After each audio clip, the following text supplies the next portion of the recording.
to my channel. I'm in my closet. I'm gonna be doing a little tutorial here. I'm gonna transform my birthday wig, which is this one, the one I've been taking pictures with and stuff like that. I'm gonna transfer it into like a braided wig, like a little bohemian style braided wig, whatever. It's gonna be like jumbo because I want to be able to like take it out when I'm ready, because I still want to keep this wig whenever I'm ready to wear it again. So I'm just gonna do just a little tutorial on how I braid my wig, so you'll be able to like put it up in a ponytail or keep it down, whatever. You could do whatever with it. So we're gonna place the wig on this head thingy. I was trying to be cute for y'all. Okay, now you're gonna get you a comb and then get out your baby hairs. So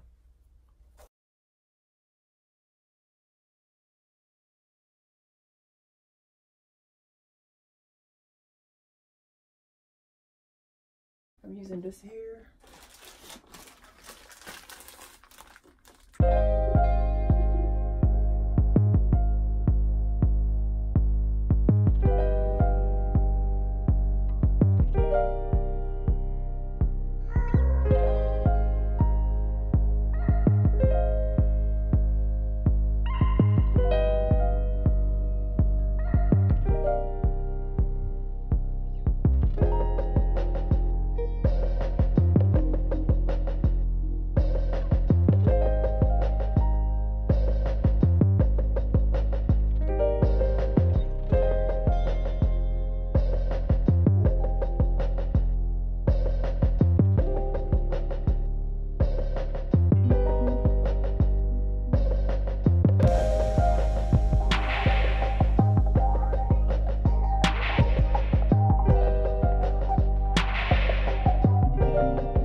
Subscribe.